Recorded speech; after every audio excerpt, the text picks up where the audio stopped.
Welcome to the Daikaiju Show. I am your co-host Kent, and with me is your other co-host. Jason, and it's not the Daikaiju Network show. I said Daikaiju Show. Yeah, but this is the That's what I said. TokuZone. Yeah, but I was about to say that. You wouldn't give me the chance to say it. But we are continuing the Toku Zone, and we are continuing our look at Johnny Sacco and his flying robot. So this particular episode, we're going to be looking at episodes 4 through 7. But before we do that, Jason, do you have any news? Well, before we go to the news here, I just want to make sure that we let everyone know to like and subscribe to us on these following streaming and podcast networks. As far as the streaming, obviously, YouTube, Twitch, Facebook Live, Periscope, and D Live. And as far as the podcast networks, Apple Podcasts, Google Play or Google Podcasts, iHeartRadio, Spotify, and TuneIn. And you can follow us and subscribe to us at these following social media websites. Just search for Daikaiju Network, and you can find us at our own website at daikaijunetwork.com. And there seems to be not a whole lot of news pieces going on, but I'm not entirely sure that I got to this one last time. If I did, then just completely ignore this, obviously. That Super Productions is going to be doing a telestream or stream this coming winter of Ultra Galaxy Fight Absolute Conspiracy. Um, I like that yeah, title, Absolute yeah. Conspiracy. And let me just bring up the page here.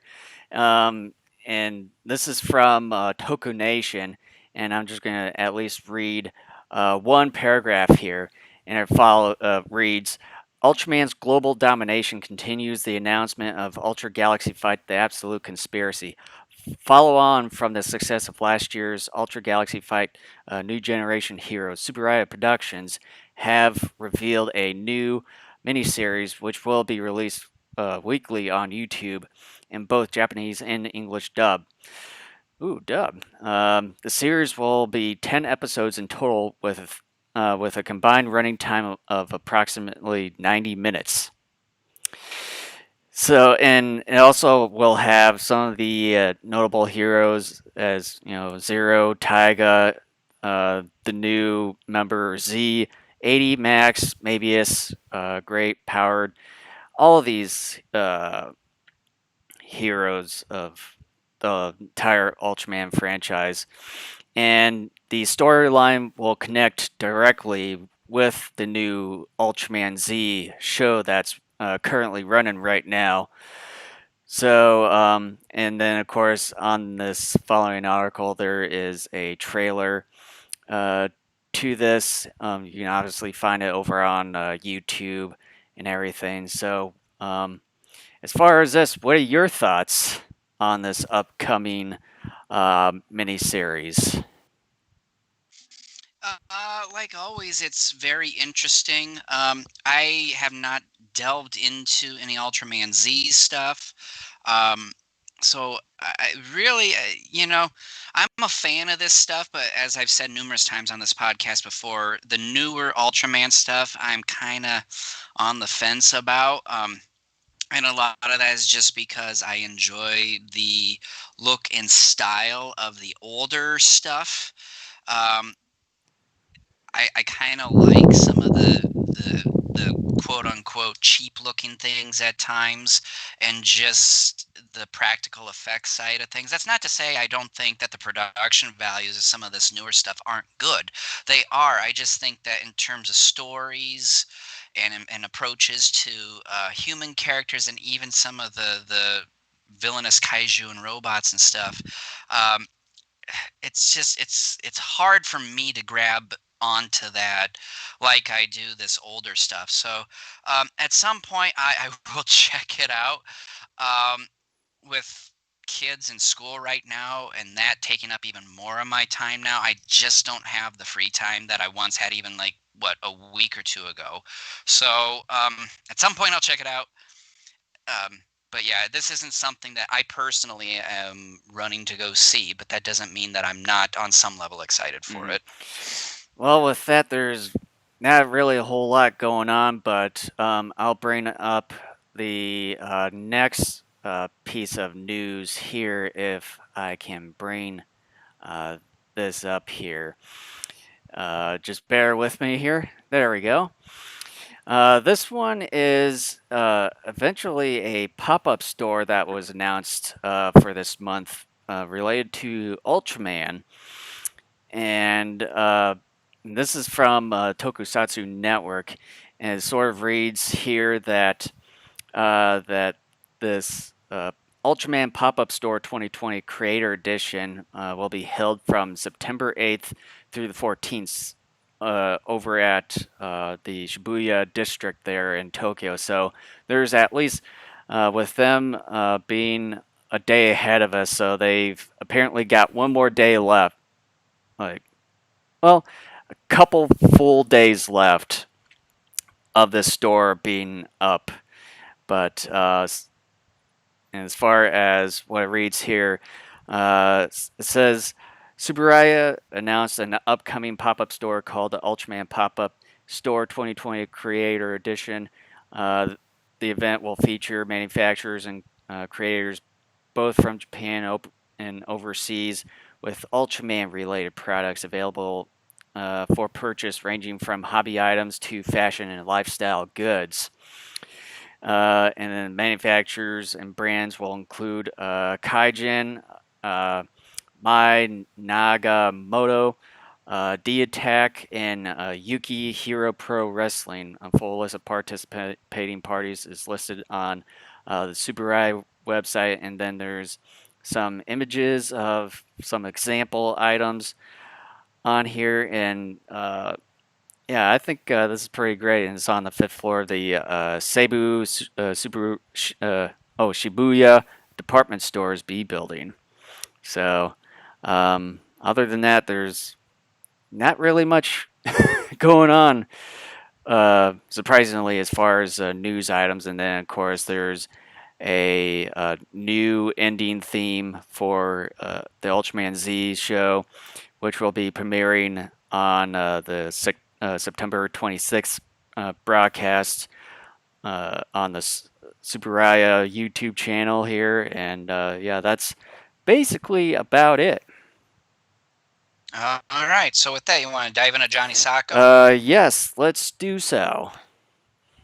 All right. So we're going to continue our, not really a game, but our little thing that we started last time, where I will give the English title followed by the Japanese, and then we will just give our brief thoughts on which title we prefer best before diving into the individual episode. So, episode 4 is titled Monster Ligon Tyrox, a Strange Monster. The Japanese title is Ligon, the Supernatural Beast. Jason, which one do you I prefer? think I would obviously prefer the Japanese version because when it comes to the the English uh, rendition of the this episode's title, you have monster twice within the same title, and that's sort of uh, yeah, Redundant. really redundant. Like it, that that the term monster is literally right at the beginning and the last part of the title. So it's like monster. Yeah. For me, I don't like either one because at least in the English dub, now granted, we're watching the Shout Factory, there are no Japanese language with English subs on this DVD, unfortunately. So in the English dub of the show, the official release we have here in the States, they called the creature Tyrox. I never heard the term Ligon at all during the episode. Yeah. So I have issue with using Ligon in either title. But then at the same time, neither title accurately describes what the thing actually is. It's not a monster, nor is it a Hmm. beast. It's a robot. is what it is in the episode. But with all that being said, if I had to pick one over the other, yeah, I would ever so slightly pick the Japanese one. It's a bit more straight to the And point. then just a minor spoiler, out of all the 4 episodes that we've watched, this was the last one that Dr. Botanist at least appears for the time being, which was a bit surprising after looking at this the second time around. Yeah. All right, so here's a quick plot summary of episode 4. Emperor Guillotine instructs botanists to go to Arabia and attack the oil fields using Tyrox, a robot that can be controlled from inside. Botanist takes U5's Matsuko's brother hostage once in Arabia, and Commander Azuma tells Johnny, Jerry, and Matsuko to check out the situation.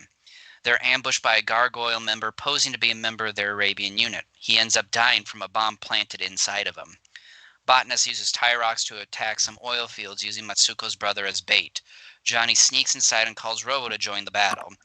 Johnny also plants a bomb inside Tyrox as he frees Matsuko and other unicorn prisoners on their way out. The bomb explodes, leaving Tyrox vulnerable. Robo finishes Tyrox off with ease, and the day is saved. So yeah, like you were saying, Botanist is not going to be around for a while.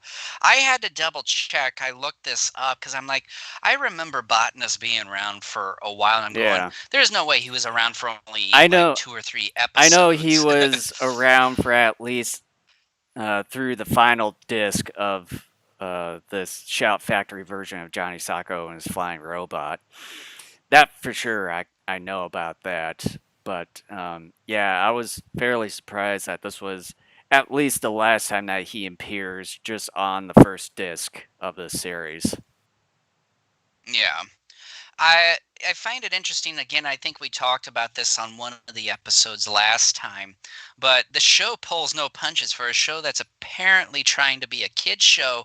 You have the shooting of what, 5, 6 Oh yeah. men within the first 5 minutes of this At least show. there's no blood. Botanist when he, well, yeah, but still the fact that uh, Botanist when he goes to Arabia, he's talking to Matsuko's brother and basically saying, "Join me, won't you?" And when excuse me, her brother doesn't decide initially to join his side, he starts shooting the men one by one, and then when he's down to I think the final 2 men, he just shoots them both, and basically is like, "You either come with me or you're gonna die." Well, I So know. Was it one of the guys that was talking with Mitsugo's brother there?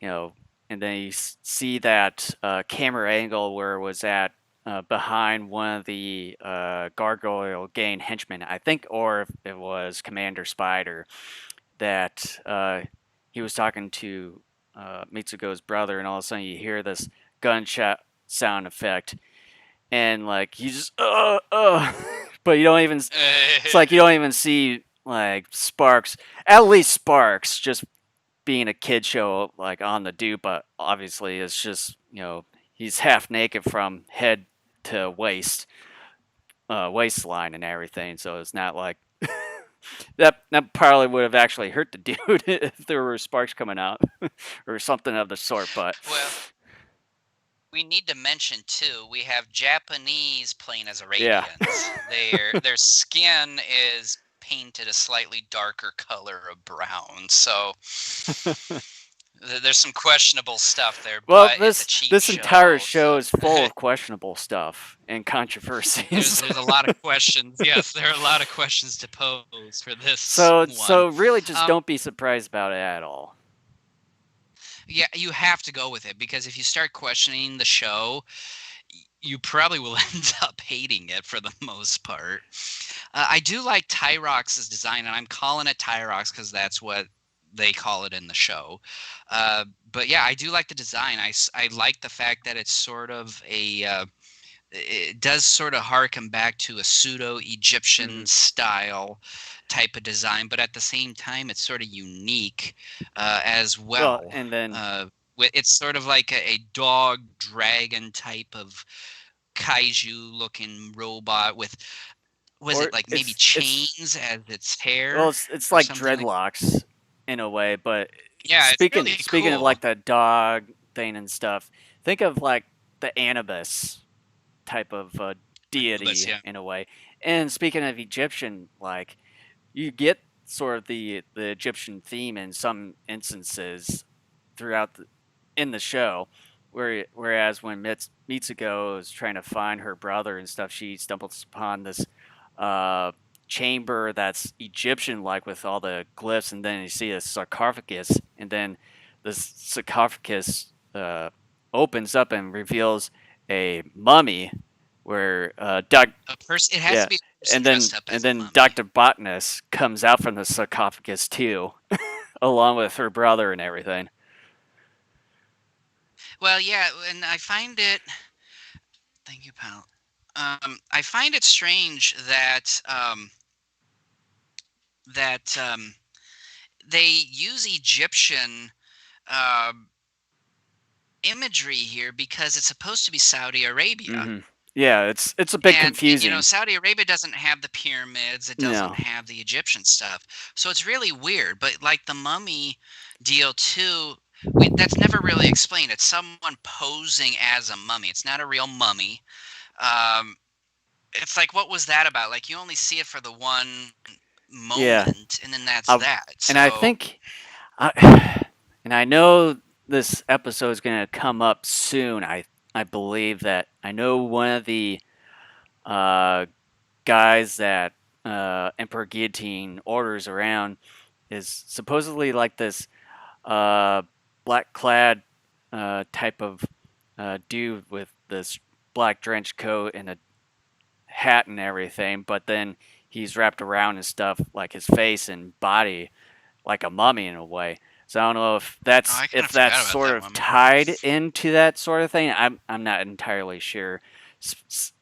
Simply because most of these shows back in the day weren't really tied, uh, episode by episode in a way. These episodes are just their own little storyline per se.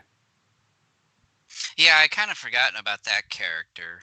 Um, I Spider plays such a small role in this episode, though. It's not even funny. He's in there for one moment, where he's watching Robot go to Arabia, or initially this jet where Matsuko and Jerry are in. And I find it funny that he didn't notice that Jerry and Matsuko escaped the Yeah. jet. Uh, or because he was like, see, "Oh, good, got it," and then a few seconds later, he sees or him on or at least Robot. see Johnny come in to the side of the Unicorn 7 jet there and seeing everything.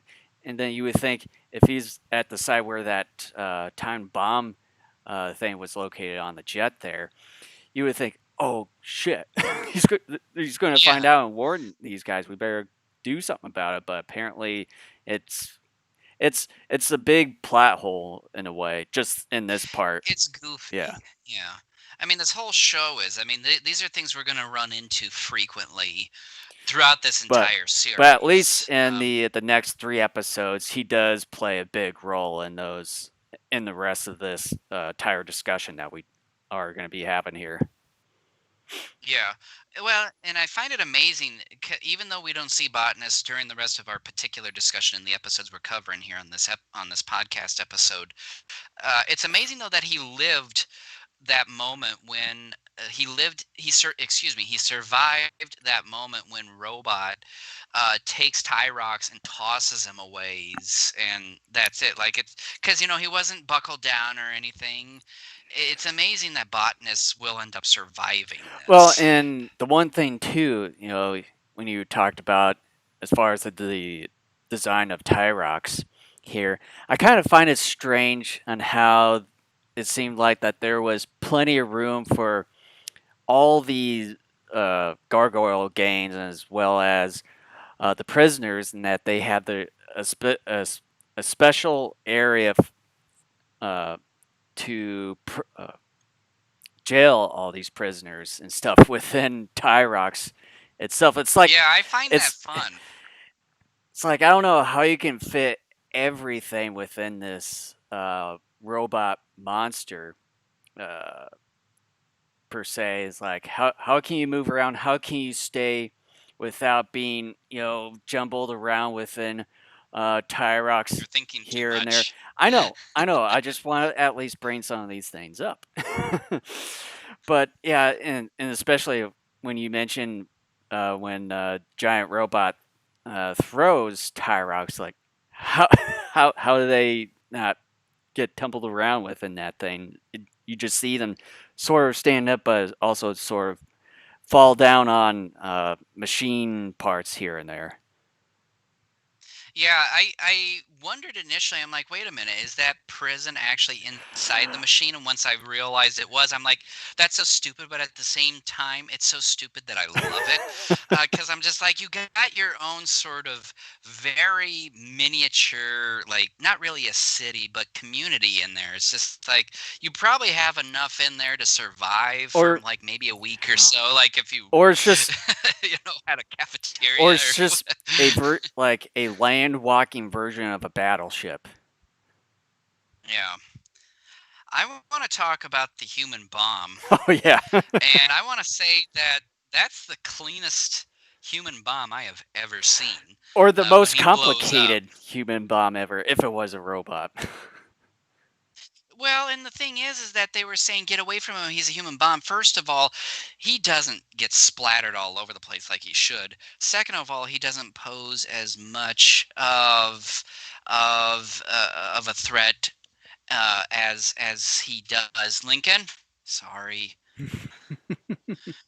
Lincoln. Sorry.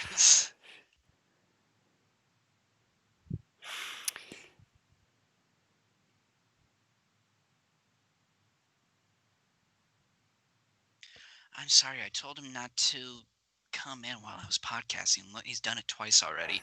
Um, but yeah, like I found the human bomb thing kind of silly in a twisted way.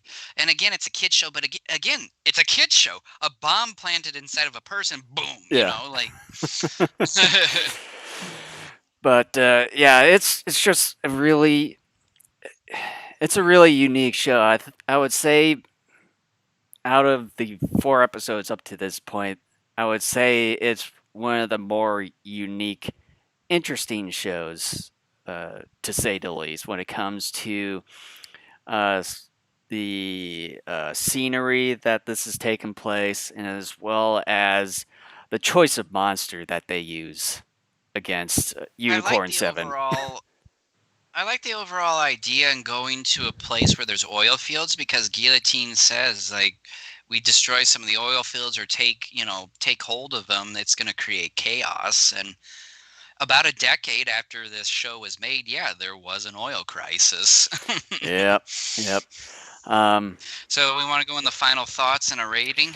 yeah, let's do that. All right. Episode 4 reminds me a bit of the Ultraman episode involving Pestar. Little did both shows know that there would be an emergency oil crisis about a decade later. This particular episode seemed to move more swiftly than some of the previous episodes. Getting to Arabia and setting up the plot was expeditious, and the action at the end of the episode is closely filmed. The battle with Robo and Tyrox is pretty entertaining, but still lacking some drama. The disposing of Tyrox by Johnny using a time bomb is very convenient and utterly contrived. But again, given how the show knows how ridiculous it is, I'm willing to go with it for the most part. Botanist lives even when he shouldn't have, but once more I'll go with it. It's mildly entertaining and I give it a 5 out of 10. Wow. Even though This there were I'm not a desert fan first off, and I must say that I don't because deserts I find to be bland scenery. Um, yeah, that's a big part of it. I just don't like desert locations. Um, that turns me off. well for me, I would say that this is one of the more unique additions to the show. Um, Although I was sort of expecting a little bit more of Dr. Botanist out of this one. I think this is by far probably the weakest entry of his. But as far as the scenery, some of the other unicorn uh, troop characters uh, in Saudi Arabia.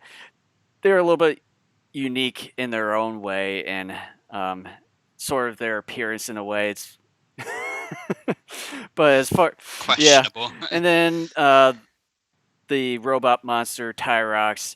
It's a an interesting concept and how they executed it, and just all the other questions I've uh, discussed earlier about this, as far as how can they fit all these people within this monster, as well as holding some of the prisoners hostage in one specific area of this robot without being jumbled around and everything while it moves around and battling a giant robot towards the end. But yeah, I think this is a fairly unique uh, entry to the series. Um, Although I was hoping that there were more interesting things when it came to Dr. Botnus out of this with this eventually being his last one for the time being. So, episode 4, I give this one a 7 out of 10. All right. So here we go to episode 5. The English title is the Gigantic Claw. Japanese title is Gengar, the Colossal Hand. Jason, which one do you like most? I kind of I think the gigantic claw is pretty interesting. I think I I like that one. like that one. I, similar to episode 4, I'm not a fan of either one. However, here's the thing. I think the Gigantic Claw sounds better because it sounds more Hmm. menacing. But I do like the name Gengar. It's just that the phrase "the colossal hand" is a huge turn Yeah, off for me. So I'm once again gonna barely side with one of them, and this time it's the English yeah, title. and when it comes to the dub, they really don't even say the actual name. They just call it the claw or the giant claw or something Yeah, like that. yeah. All right. So here's here's the plot summary. An indestructible transparent metal has been developed named QQV, and Spider intends to steal it. Disguised as unicorn agents, Spider and his men infiltrate the science center where the plans for the metal are stored. They are successful and make a getaway using smoke bombs. They are chased, however, by Jerry and Johnny. Spider sends the metallic gigantic claw to chase them. Johnny calls Robo, and Robo holds off the claw long enough to help them escape. However, the plans were fake. A new plan is devised to transport the plans for QQV to the UN, and a decoy route will also be used. Spider is informed of this via eavesdropping measures. During the execution of the plan, Jerry and Johnny are captured by Spider. They're rescued by Matsuko. Spider is caught up by the commander and of Unicorn and the self-defense force, while Jerry and Johnny use Robo to fight the gigantic claw. Robo eventually destroys it using missiles and flamethrower, and Spider ultimately escapes. The plans are safe for now. So I just want to get this out of the way. Um, there is one big giant hole Yes. in this. The security of this, especially when Commander Oh, Spider and the Gargoyle gang disguise as unicorn uh, troops and everything, and try to steal the plans, and they just go up to one of them, hands the stuff, and I kid you not, the actual Unicorn 7 people just don't even like have any ID or double check background to make sure that these guys are actually like the real deal. It's just a huge security flaw within this whole thing, especially when it comes down to this supposed top secret new indestructible metal. yeah, I thought you were actually going to talk about something else there for a second. But yeah, this is something that I have a huge problem with not just this episode, but even the next episode as well, because this episode and episode 6 are kind of similar in many respects. Uh, but yeah, I that's something I have in my notes too. Is I wrote down I wouldn't hire Unicorn to run security at my child's lemonade stand. Uh, the protocol measures First of all, again, I do preface this, and I want to hammer home because I want people to understand that I understand this is a kid show, and so obviously things are going to be sort of dumbed down to a certain degree. For kids, they're not going to think about some of these details, but as an adult, and sort of, I feel like it's our job as well to also kind of be critical on some level of this stuff, just to kind of give people a heads up, especially for those who may not have checked out this material. But yeah, the protocol measures put in by Unicorn are awful, considering that this is supposed to be a special organization that I'm assuming is being funded by individual countries Or that the they United Nations. reside in. Yeah, I that too. Well, yeah, because Yeah. United Nations, yeah, it's part of their acronym. It it makes you wonder why in the hell Unicorn is still even around. Why didn't Gargoyle or someone else able to successfully take them down?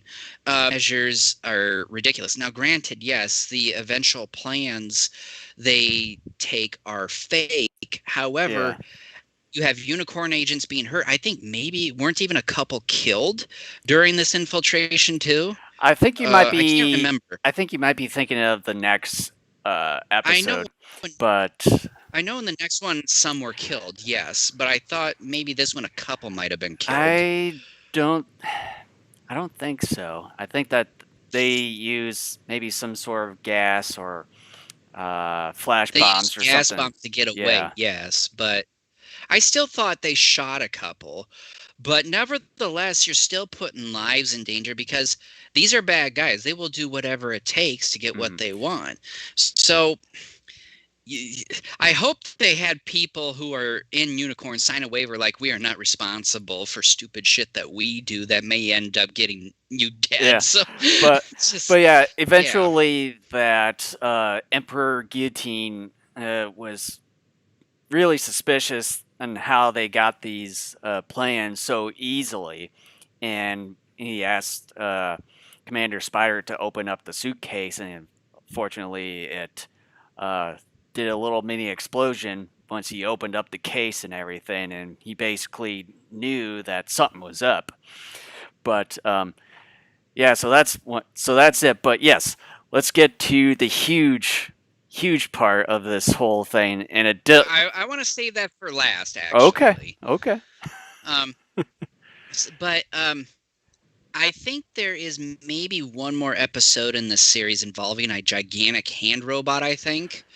Uh but the thing is that I find this gigantic hand robot villain to be lazy and stupid. Despite the claw, at least in this episode, still looking menacing, Hmm. I think such a villain is Or stupid. just the execution of it just sort of fell short. I don't like giant hands, though.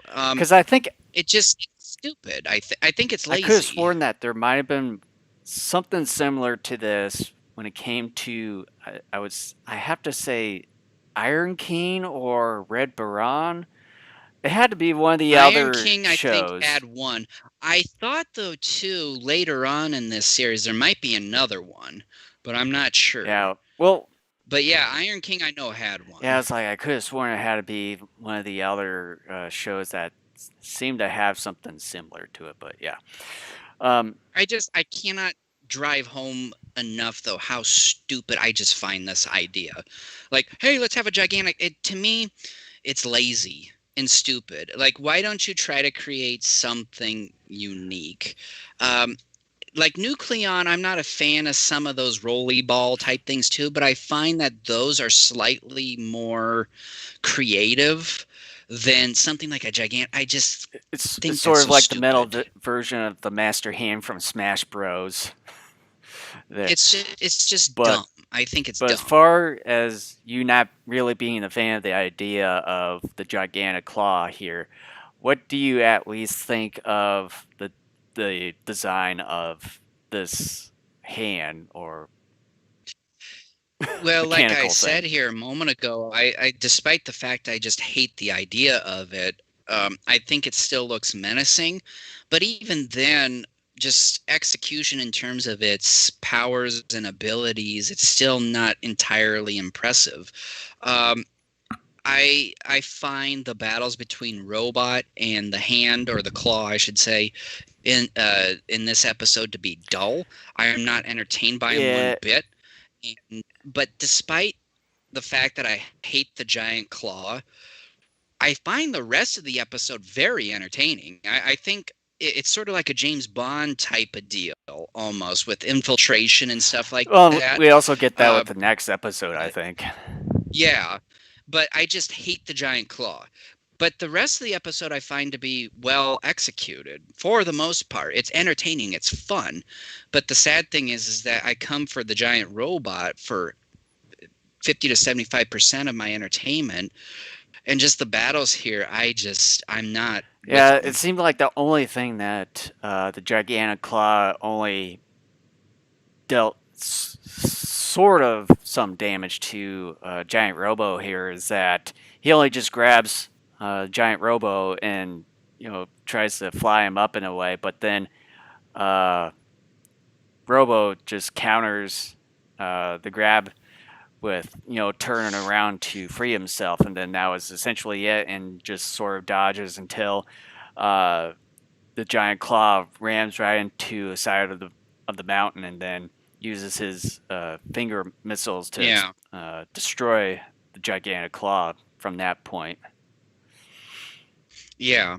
Uh, there's one more thing I want to mention before we get to the big thing at the end here.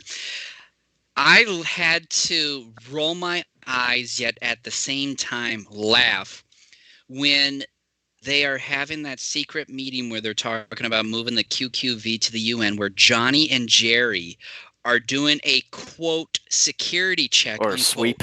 by, yeah, they are there. Jerry goes, there could be wires, and then Jerry goes, Johnny and I will check, and then Jerry goes and just stands where he's at, and just from where he's standing for the first 10 or so seconds of this so-called security check, just stands there and looks. And it's not for a little bit until they finally start moving around the room and they start searching. But the funny thing is that everything that they touch, there happens to be a wire. It's like the potted plant in the middle. The way Johnny pulls it out, it's like he automatically knew there was something in there. Um, and then Jerry finds something else somewhere, like he knew that was there too. It's like it's one thing to be like just kind of Or sweeping your hand underneath checking for stuff, but it's another thing to actually stick your hand in an exact spot and then pull the thing. It's just like you don't have x-ray vision, numbnuts. I found this to be so funny and so ridiculous though, because you have to see it's so stupid but funny. yeah, and just seeing them, you know, for example, Jerry looking at the phone, doing the handheld version, and then puts it down, but then lifts up the entire thing, and there it was down at the bottom. But then you would have to think, because like with those type of phones too, that a lot of those wiretaps and stuff are put within like those little knob The things, microphone. yeah, or the receiver part. Yeah, That's also another flaw. it's it's hilarious but stupid. You have to watch it to really appreciate the stupidity and the hilarity of the moment. hmm But yeah, why don't you go ahead and talk about the big whoopsie? Yes, the big whoopsie, and this is towards the end, just a little after Basically, right at the end. just after when the gigantic claw gets blown up to smithereens, and uh, Johnny and Giant Robo go over to at least help out Unicorn Seven against the Gargoyle Gang, and then they approach him from behind the Gargoyle Gang, and then at this one shot where the camera is right behind Giant Robo to sort of make him look tall.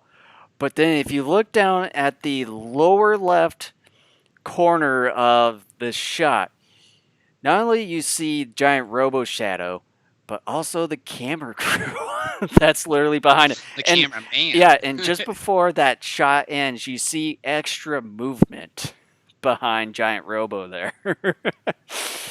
Yeah, the placing of the cameraman in correlation with where the light was coming from was not a good choice. Or at least uh, take the time to possibly reschedule the shooting maybe elsewhere or in a different uh, like angle to where that the sun wouldn't come down from behind you or something, or maybe later on in the day.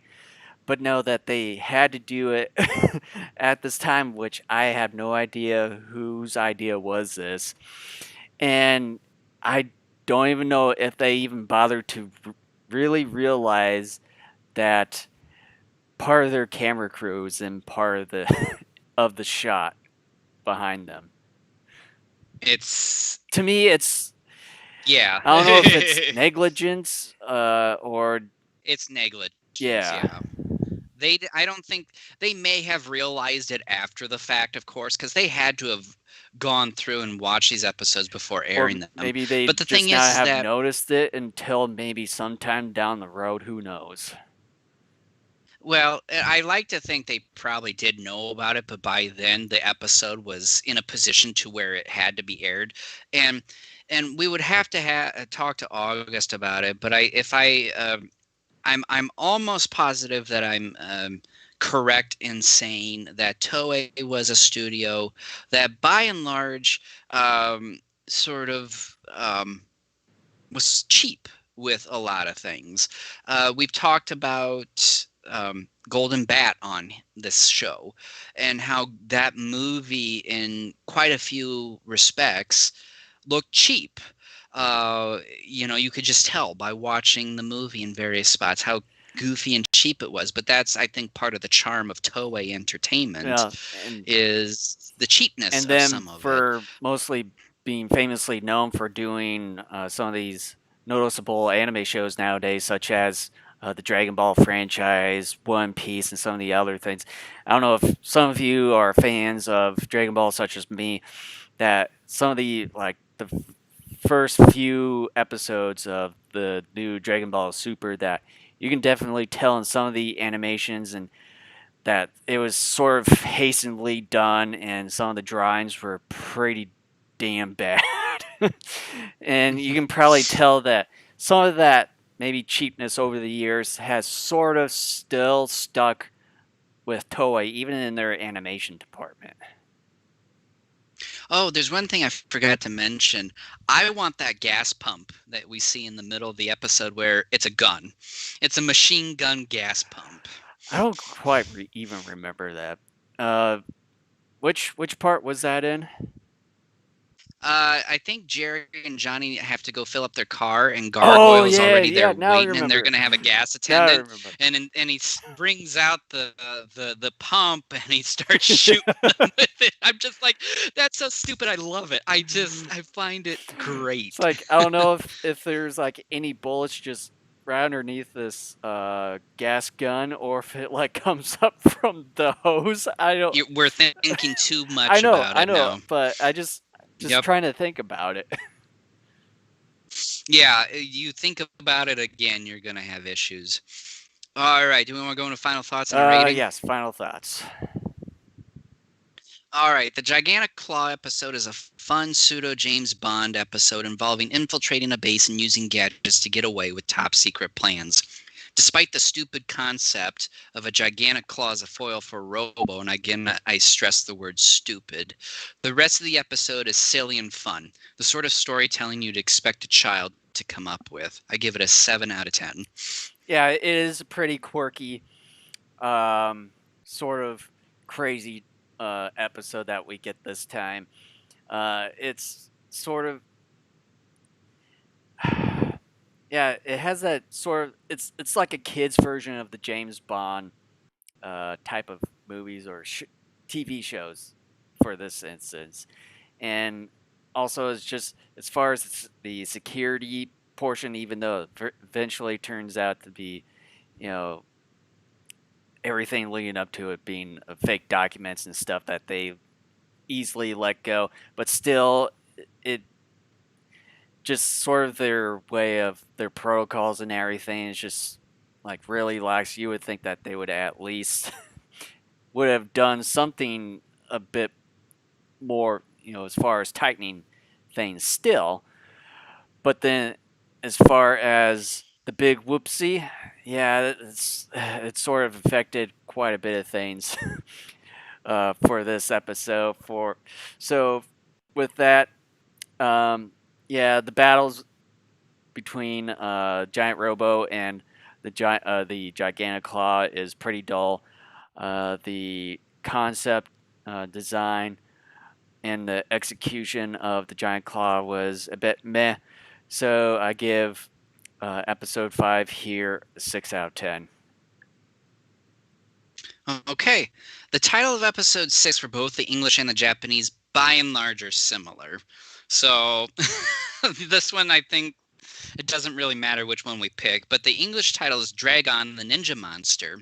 The Japanese title is Dorogon the Ninja Monster. So, Jason, which one do you prefer? Uh, I probably prefer the Dogon one because with Dorogon? Dorogon, because this one I just think of dragon instead of dragon or dragon or whatever Yeah. you said there.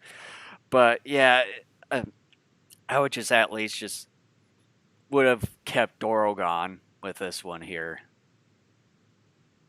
Yeah, I like the name Dorogon more. So that's, again, third straight time I'm narrowly picking one over the other. Dragon is okay, but it's lazy, I think. Again, I don't like the suffix part of the title, which is the ninja monster, because outside of trying to do ninja vanishes, to quote Tatsu from the first Turtles movie, um, he doesn't do any other ninja stuff. Yeah. This is not a ninja The monster, only and thing, I the find only that ninja related stuff that it does is just disappearing after smoke comes up. trying Yeah. to, yeah. It just, I thought that part was kind of Yeah. dumb. But But as anyway, far as this episode goes, I haven't done the okay, plot yeah, summary go yet. ahead. Guillotine pits the countries of Selenia and Albion against one another by using Dragon to take Selenia's experimental jet and Albion's experimental sub and making it seem as if the other side was responsible. Unicorn representatives from around the globe are brought to a secret island to help resolve tensions between the two countries. An island that should be secretive, yet Spider and the Gargoyle Gang somehow figured out where the meeting was going to be held. Spider, once again, disguises himself as a unicorn representative, this time the Canadian representative, and infiltrates the meeting, planting a time bomb. And they amazingly let him get away with incredible ease as well. Anyways, Matsuko discovers the bomb in Jerry and Johnny like fashion from the previous episode and gets rid of it. Robo comes and drops it on some of the gargoyle members. Guillotine sends in Dragon to attack the summit building, but Robo comes in time to prevent further damage. After a decent battle, Robo uses his Mega Punch to send Dragon tumbling to the ocean where it explodes, and the jet and submarine are miraculously brought to the surface. Johnny and Jerry help Robo take the jet and sub back to their respective countries. And my first note I have here, to kind of go back to a topic we discussed with the previous episode, the first thing I've written down about this one is this episode also proves unicorn security ain't worth shit.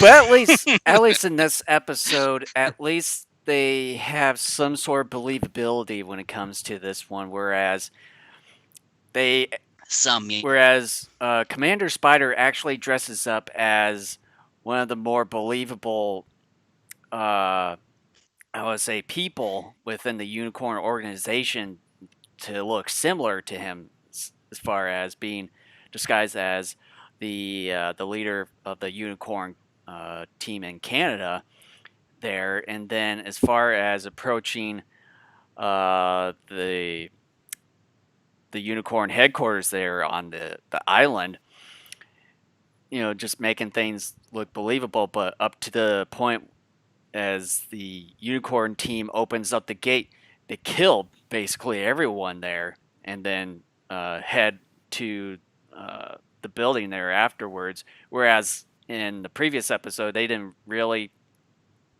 kill people as far as I know. But in this one, I'd say it's more of a believable setup in a way. Yeah, and what happened to that Canadian representative? Because I don't think we ever find out. It, we only just see him in that one TV screen, and that was it. There was really no Yeah, explanation about that part so we whatsoever. never really know if he was captured. He was either captured or killed. And again, we never find out. In fact, our characters never even Hmm. ask what happened to the Yeah, real that's representative. another at least huge hole that now that I think about it. Yeah, and I love Dragon in this episode in terms of his look. There's something about a simple dinosaurian look, for the most part, that I find to be really cool. I like the dinosaur looking type of monsters that have some tweaks to them. That's not to say I don't like some obscure ones, but I kind of like It that it type of sort of kaiju a bit reminds me more. of a an Ultraman esque type of Sort of, kaiju. yeah. But yeah, this one I'd say it's a little bit more believable. It has more that uh, James Bond sort of atmosphere to it when it comes to like the whole island part, bunch of people there, and yeah, I really do like this episode. I think out of all the four episodes that we're discussing here, I think that this one by far is probably my favorite one. Yeah, I mean, you bring that up out of the episodes. In fact, actually, no, I thought, okay, actually, I like the next episode more than this one, but not by too much. But we'll discuss that here in a moment. But yeah, I'm with you. I do like this. I think out of the ratings, at least up to this point in our discussion of the first six episodes, sort of a spoiler alert, this particular episode gets the highest rating from me. Of course, the next one we're about to discuss is going to get a higher rating than this. But yeah, I really do like this episode. It's a lot of fun. It's not perfect Hmm. because, for example, the sub's periscope at the beginning of the episode was showing itself to be above water when it sees Dragon. But when you have shots of the actual submarine, the sub is quite clearly a significant ways under the water. So there's no way that periscope could have broken the surface to see Dragon when it was quite a ways uh, in the drink, so to speak. You're asking too many questions here. Ow! Ow! Got you there. One of the things I'm slightly disappointed though in this episode is that it starts off really well. We get Dragon for several scenes, but then he completely disappears until the ending of the episode. And I really was hoping that for the first time up to this point in the series, we were going to get more kaiju Hmm. action, and that sadly did not happen. Yeah. But as far as the battle between Dorogon and Giant Robo here, I think it's a little bit. I think it has more meat to it this time, Yeah. obviously compared to the previous episode here, and I think something I would say it has a better battle compared to the next episode that's going to be coming up here. But yeah, I think this episode has it. I think it has a lot of stuff that just makes more sense with one another, except for obviously the whereabouts of the unicorn leader of Canada. Nowhere, nowhere to be seen or heard of again afterwards. But other than that, I'd say a lot of things just went right with this episode. Well, there's one thing that I find to be the biggest whoopsie, more so than the Canadian representative never being found or discussed again. And that is when the time bomb was found, when we last see the timer on it, there was about 10 seconds left. And I timed this. It took about a minute and a half for that bomb to detonate. There was 10 seconds left when Spider left. Matsuko takes probably several seconds to find it. She even holds it up above her head and tells everybody in the room, I found it. And I'm like, run, bitch. Like, go and get rid of that thing. But she holds it up. I found it, runs. And I'm going, okay, boom, right now. It should blow up. No. But then she runs out like maybe 10 yards into the grassy area, trips. And I'm like, this thing should have blown up a while ago.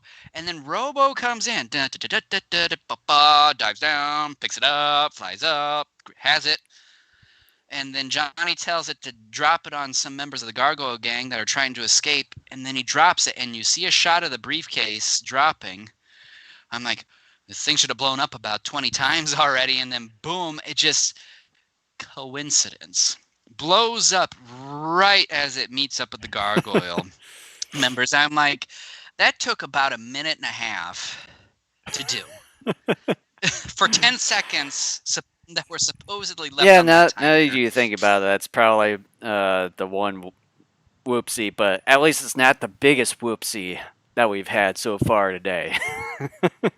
To me, that's pretty bad, though, in and of itself. Cameraman stuff, yeah, that's really bad, but I tend to blame that more on lack of budget and time as well. But yeah, going though to the Robo Dragon battle, I agree. I think this battle is really neat. I think it's maybe the best battle we've had so far. The only other episode that I could think of where the battle was maybe this good, if not potentially better, was the Gargoyle Vine episode, because that one had quite a bit going on for it as hmm well. But I do like this one. I found it strange though that Dragon, after a few attempts at being able to vanish, somehow gets low on energy to disappear. That to me was very contrived. Or I'm trying to But think of oh well. the reason why that happened. Its contrivance is the only thing I can think of, because if it were to keep disappearing, it probably, from a technical standpoint, could maybe defeat Robo, because it would just keep vanishing and like positioning itself in a way to give itself the advantage against Robo. That's the only thing I can hmm think of. But yeah, otherwise, other than that, I do think it's one of the most entertaining battles, if not the most entertaining battle we've seen thus far, up to this point in the Yeah. series.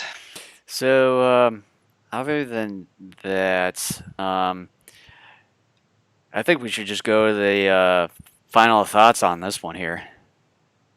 All right. This particular episode mirrors the previous episode in using Spider to infiltrate a top secret unicorn building.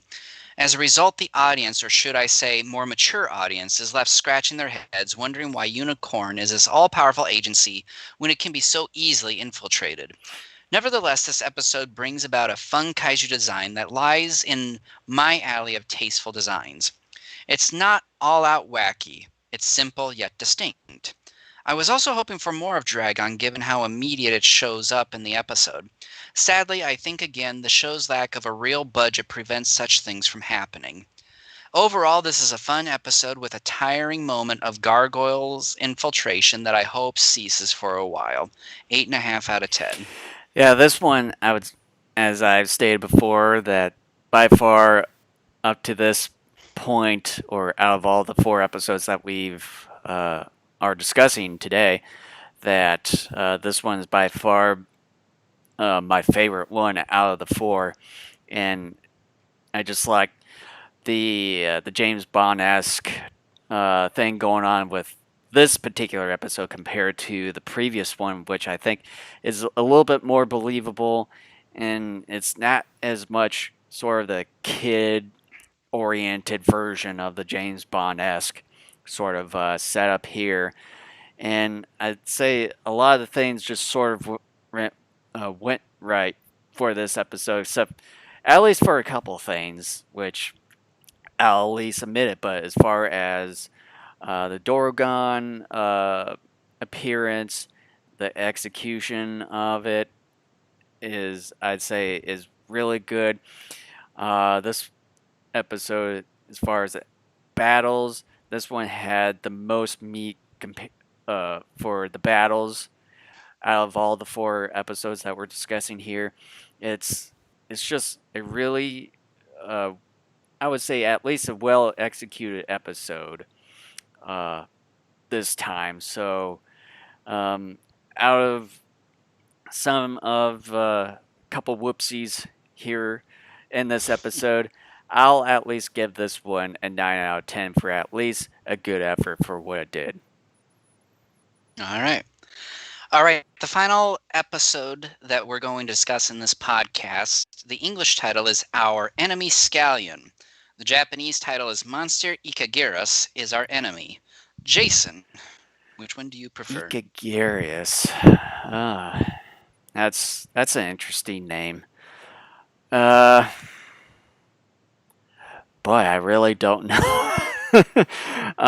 If I had to really choose one, I probably would at least go with the Japanese version on this one because I think the Ikikarius, is that what it is? Ikagiras. Ikagiras. I think that has a little bit more meaning for that monster than Scallion. Because with me, when it comes to Scallion, I think of the like the food, like scallops or something. Yeah, for me, this was tough. Again, for this particular podcast, I'm not a huge fan of most of these titles. Um, this is one where I like and dislike things of both. I do like the name Ikagiras more so than Scallion, but I hate the suffix part again of this title where is our enemy. It's just like, well, no shit. Yeah, that But one's then obvious. Like it's a no shit Sherlock moment. and I don't like the prefix part of the title of the English version where it says our enemy followed by the name Scallion. Again, another no shit moment. I don't really like either one. Um, I do like the name Ikagiras. You know what? I'm gonna pull the first thing of this. I'm gonna say I don't like either one. I'm not picking one. Oh come Um, on. I'm not choosing. I don't. I don't like either one, so I'm not picking one. I think they're both stupid, by and large. Whatever. Despite the fact this is going to be, like I said a few minutes ago, my highest rated episode of the show so far.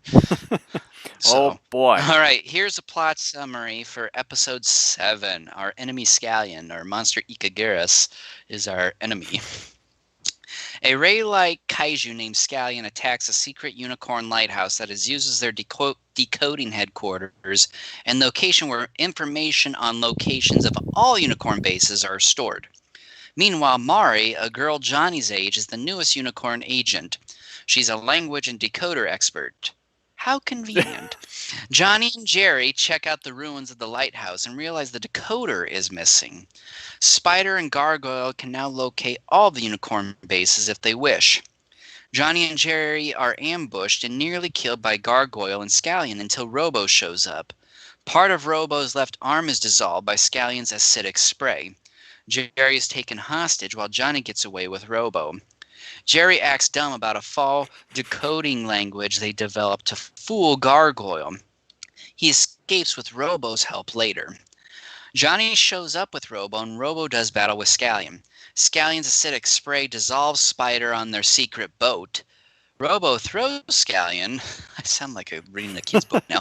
Robo throws Scallion onto the Gargoyle boat and destroys both using its eye ray and flamethrower. Can I at least point this out? I hope that spider does not come back after this. Spider will not come back. We see him get sprayed, and we see a foamy, dissolvey type Well, of solution. after after episode 2, where he apparently should have exploded, where Oh. he somehow mysteriously is still alive. I hope that he does not come back after that. Well, it's not. I don't hate. To me, it sounds like you don't like No, Spider. Is that true? no, but it's just more or less the whole setup, mainly due to episode 2, where we thought he eventually died from that explosion where him and his gang went to the car, but then the next episode where Dr. Botnus first appears, and then somehow he's mysteriously still alive, because we talked about this a few weeks ago.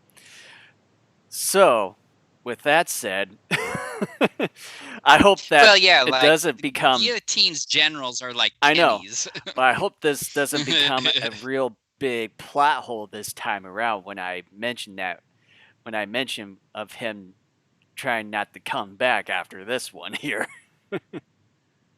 Well, yeah, and I mentioned this in episode 2 when we discussed it, but I'm still gonna say it here. I'm actually surprised he's gone hmm already. I thought he was hanging around for at I least a thought couple I more thought he was going to episodes. be around much Um, longer than this. I knew his end was coming, but again, I thought it would be another 2 or 3 episodes before we got to that point. Because I know if and I don't remember because, like I said, the last time I went through this series was back in December 2016. I'm thinking Fangar might be next to show up. I'm not sure. And Well, then we're and gonna then I find out. and then I Um, think after this we'll see a lot of Dr. Botnus from here on out. And then probably that yeah, mummy-ish dude. Maybe, if he's not one of the yeah. occasional ones. A big question I have is after Robo got his left arm dissolved by Scallion or Ikagiris, how did he replace his arm so quickly? I thought the repair work was very. We never hear anything about it from either Johnny or Unicorn. I know. My brain hurts. I'm thinking. Too many questions here. Click. but but the other, I would say one of the other big whoopsies when it comes to Unicorn is the location of the decoding center. Why do they have it at a cliffside near the seashore there, over at the lighthouse? You would think that they would have it any more secretive, somewhere that's more inland and probably underground. Well, it was underground, and one of the things I scratched my half head half about that baked moment is, underground, I would say. well, I found it strange when Scallion, was throwing a bunch of gigantic waves at the lighthouse, that the center underground, the lighthouse, was also experiencing incredible tremors. And I'm going, dude, you're underground. You shouldn't be feeling these tremors of these gigantic waves. And the waves were not eating away, excuse me, at the cliffside either. So I thought that was a plot hole there where, sure, the top part of the lighthouse would become in disarray, but they had it where the people underneath in the decoding center were like experiencing the severe tremors as well, and that's not how it should have But been. for me, the biggest whoopsie is the decoding center location of where they had it. I mean, the way that where it was at, it just exposes it more to other elements, and especially monsters for that case coming out from the sea, like what we just witnessed in this episode. I mean, you would expect it to be more like underground, like more inland instead of right next to the sea there. Oh well. In that first fight between Robo and Scallion, when Scallion starts using its acidic spray, I thought all of Robo in one or two shots was being sprayed. So why wasn't most of Robo being dissolved? Too many questions. but um, but as far as scaling, what do you think of the design? I love this. I love the fact that first it's a flesh and blood kaiju. And I think the design, though, is decent. But I love how it's maybe the best foil we've seen so far for Robo since maybe the Gargoyle Vine because of that acidic spray. That acidic spray really, again, like I said, maybe for the first time since the Gargoyle Vine. And it's just like finally Gargoyle Gang has some sort of creature at its disposal to really take on Robo and probably win.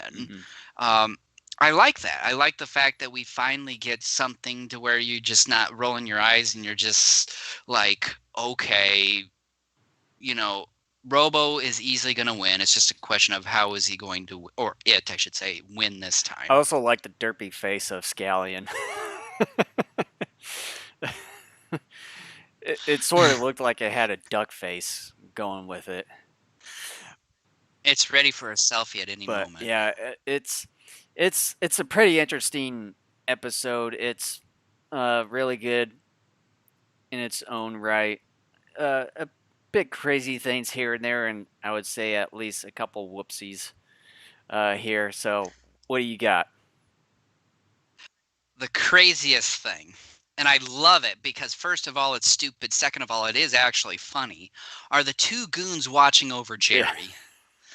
Spider leaves them and tells them to watch over Jerry.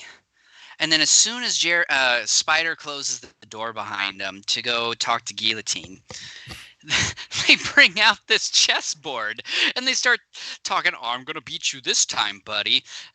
No, well, I'm only partially good at chess. Well, no, you're very good at it. And they just completely ignore Jerry. And there's sort of this mild slapstick stuff going on where Jerry's trying to get untie himself from a knife lodge right that into Spider the thrown chair.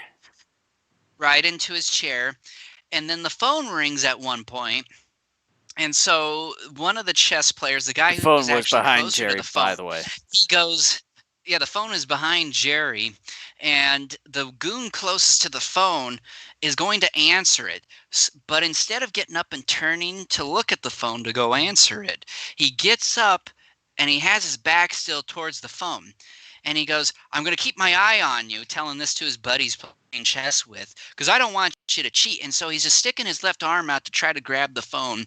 And then Jerry very carefully lifts up the phone receiver and like hands it to the guy. The guy grabs it, he answers it, and then he puts it back. Jerry grabs it and puts it back on.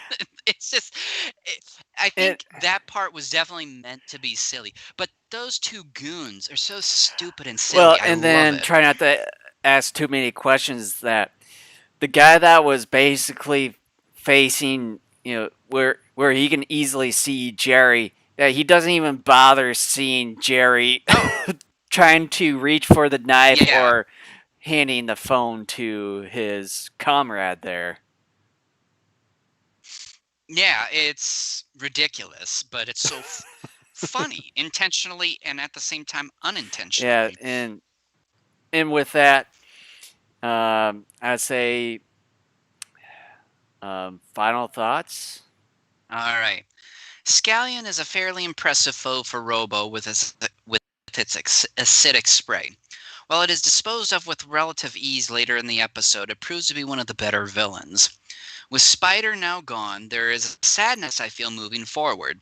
I thought Spider wasn't going to be killed until a bit later, but this path now opens the way for more Dr. Botanist and fun villains to come. The episode is a whole lot of fun.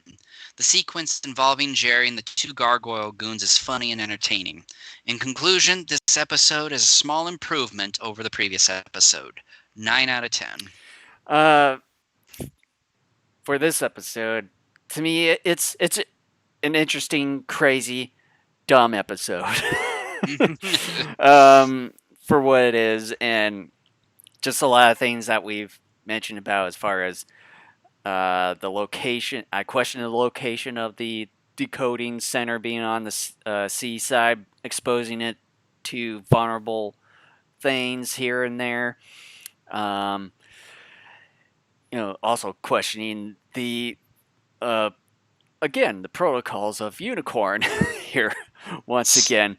I think that's essentially the theme that's been going on here for today's episode, questioning the protocols of unicorn.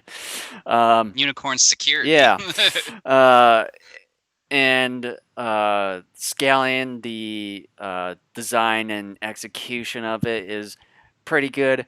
The battle between him and Robo, um, to me, it's a little bit of a downgrade compared to the previous episode here, but still, I'd say it's good enough compared to the first two episodes that we've discussed, particularly the one dealing with the gigantic claw.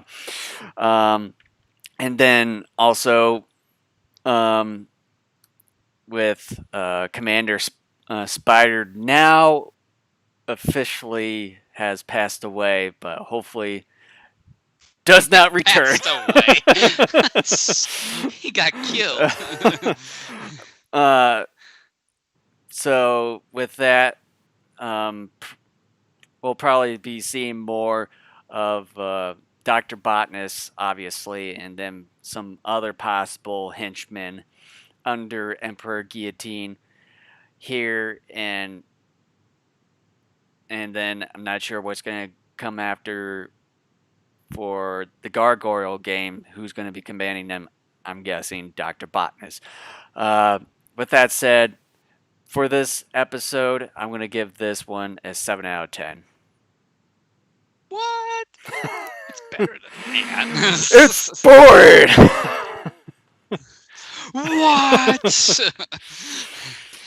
All right, with that, that concludes our TokuZone episode. Really, that Jason, do we want to come back on the 26th? and so that'll be a couple weeks. So I think I really can't think of anything else that wouldn't be in the way of us not doing it.